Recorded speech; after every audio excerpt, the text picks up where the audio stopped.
right, everybody? Oh,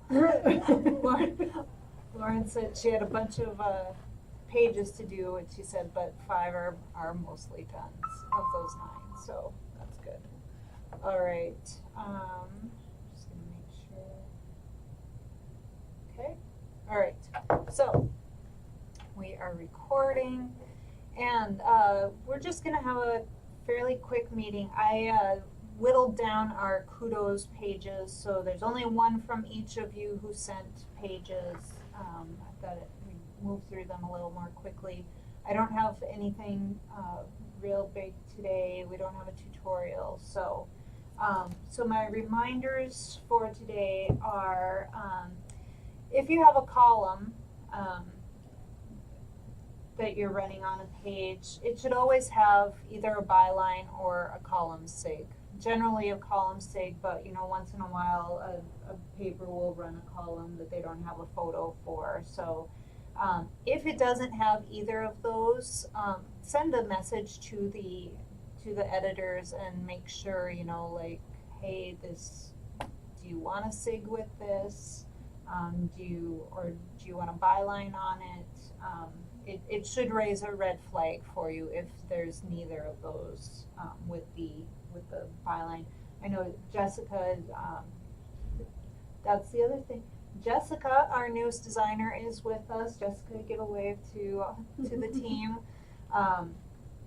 Jessica ran into that today. She had a column that did not have the byline, and it didn't say anywhere that it was supposed to have a column sig in the library or anything either, so how would you know?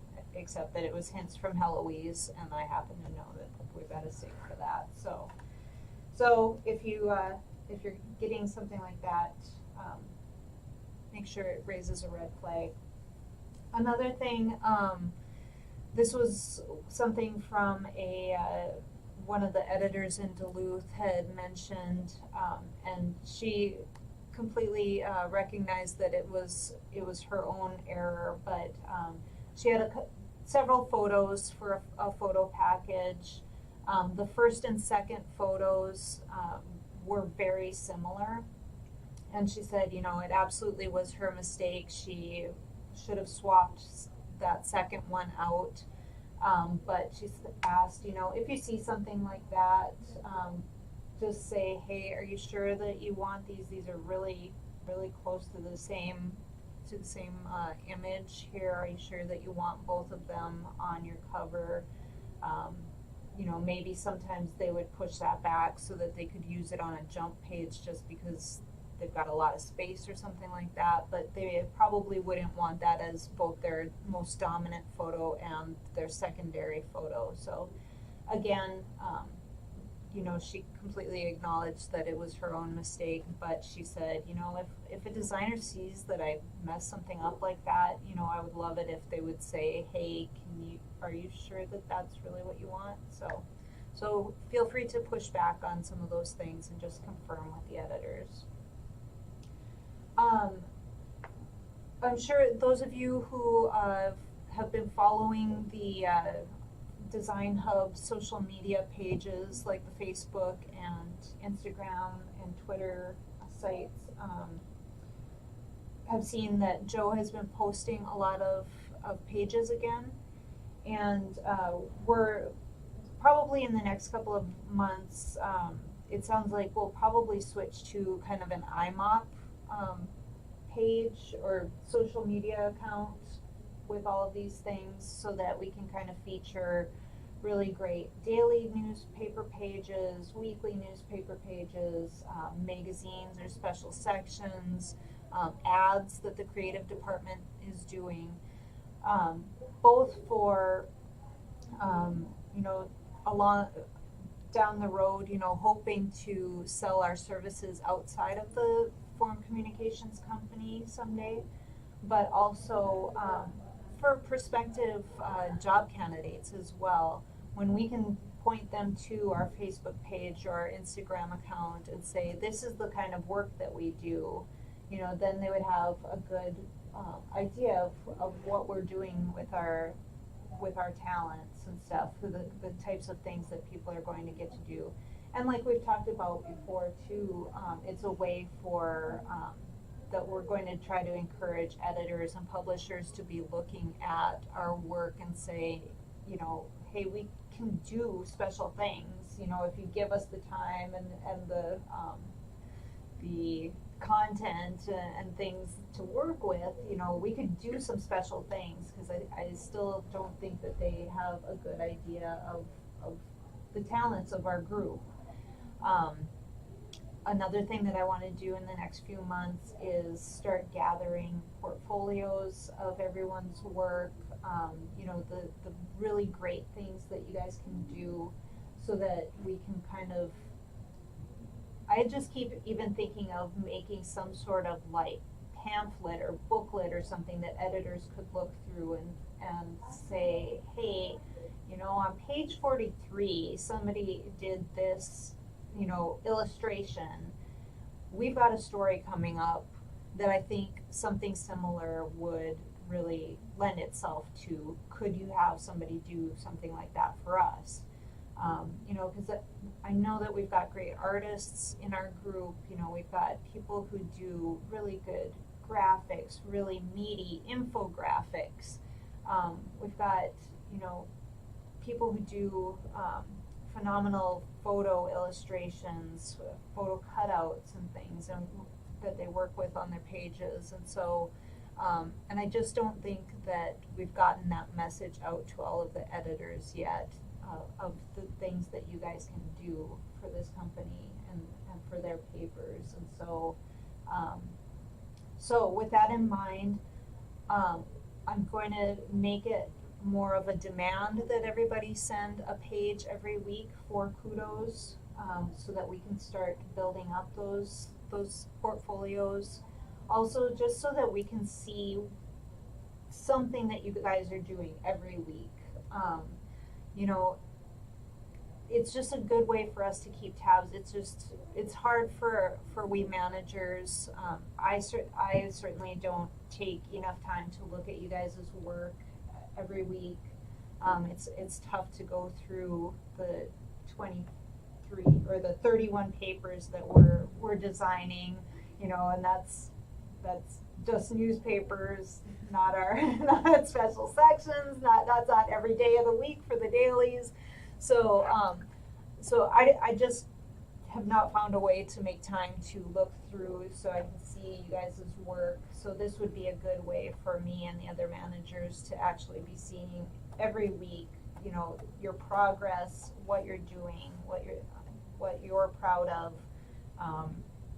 And some of it may lead to, you know, things that we feel like you could improve upon. Some of it may lead to special projects that we want you guys to do because of things that you've done in the past. So I'm, like I said, I would like everybody to be sending a page every single week. I will have the team coordinators be nagging you guys about them if you have not sent them, so be prepared for that. So my last thing is, we had, when we first switched to Slack, we had some issues with some of the notifications not showing up, particularly with editor notifications. Like if an editor had approved a page or sent back a page, it wasn't always popping up in our Slack channels. Jason Mitchie from IT thinks he's got that solved. It was that they had forgotten to turn on the notifications from when the editors look at a page externally. So outside of the office, you know, they have a separate website that they go to look at page track, and so they had forgotten to turn that on. So if they were outside of the office and approving or sending them back, they were not popping up with notifications. He said he did find some other thing, and he didn't elaborate what it was, that he thinks may be an issue. So if you're seeing any other pages still that are popping up, because he did fix that external thing, if you're seeing any that you send and you're not getting notifications that they've either been approved, you know, by editors or copy editors or whatever, let us, we managers know so that we can pass that along to them so that they can try and get that fixed, so. All right, I think that is it for announcement type things. So let's look at some kudos. Come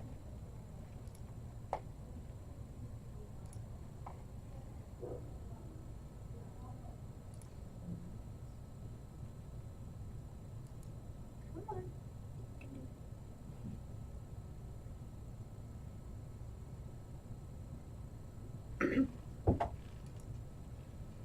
Waiting for it to close out. I know, just completely crashed.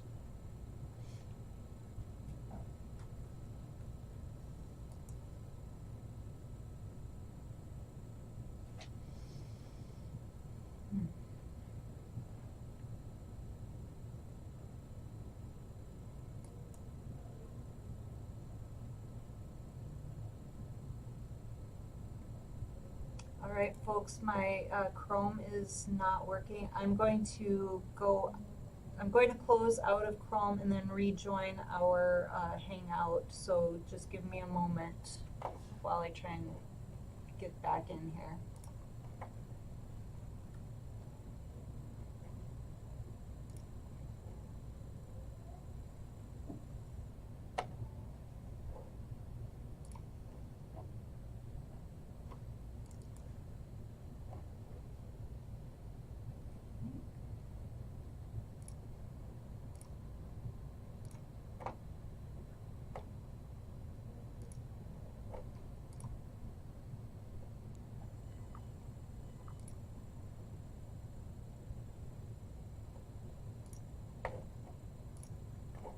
All right, we're back, and let's see if the screen share works this time.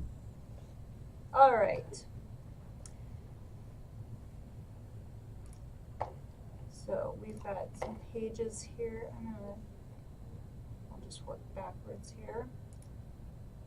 Oops. Oh, I think I forgot one.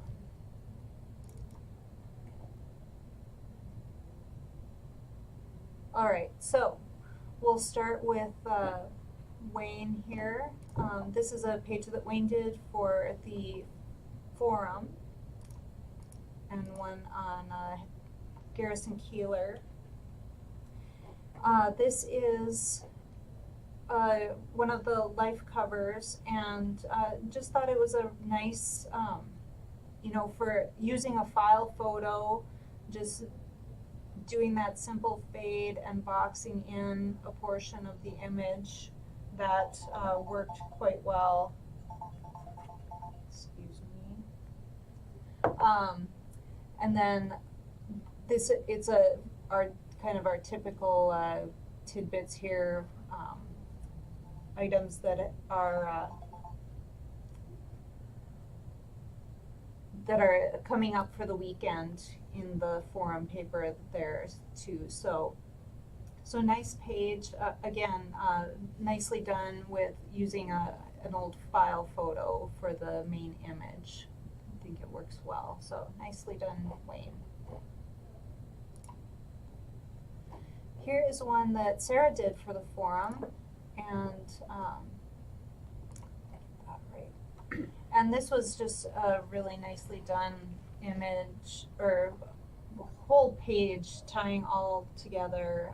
She tied in the script text of the headline with the little swoop kind of down the side and the colors from the photo. So it all just ties together really nicely. So nicely done, Sarah. This is one from Angela for the Wilmer paper. And I thought this was a nicely done centerpiece, especially that top of the page is really looking nice, both with the cutout and the overlap in the headline and with the little boxed drop head. It really looks nice. So well done, Angela. Here's one for Duluth that Brandon did, and I enjoyed that with the vertical images there, kind of stacked up the vertical on the square image there, and brought those images right down the center of the page. So well done, Brandon. Here's one from Woodbury that Lauren did. And this is right up Lauren's alley. For those of you who don't work closely with Lauren, she is a bike enthusiast. She's also a rock climber. So so the biking centerpiece was very much, like I said, right up her alley. But she also did a nice job with this down page little package as well. I'm going to zoom in on that as well here. And just a little cutout here too. So nicely done. The whole page has got great things to look at. And she tied in 3 big old group shots for the teaser, which is not easy either. So well done, Lauren. Here's one from Grand Forks. This is one that Tanner did. And a great racing page here with hockey down at the bottom. And just, you know, a pretty simple layout, but it's just really clean and nicely done. Nicely done, Tanner.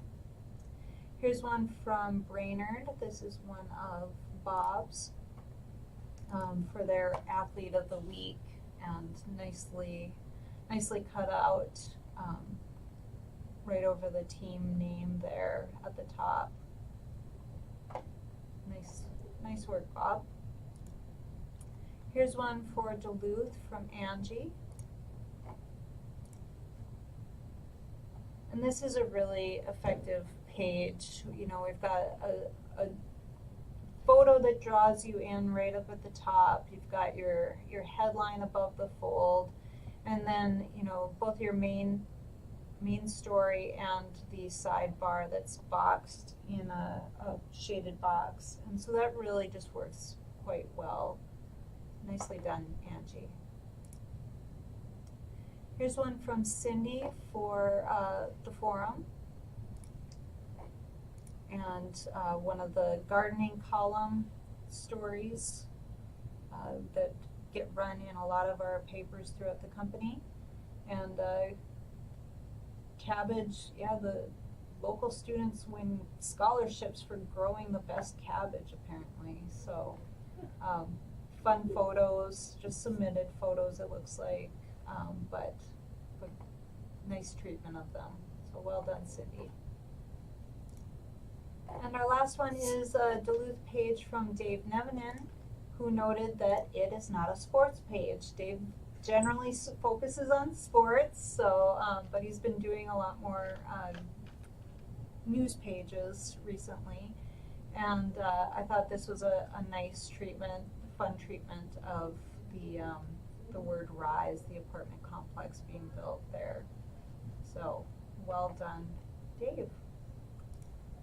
All right, so that is it for us, everybody. We've got, I think that is it for this week. So I'll let you guys all get back to work. Thanks a lot.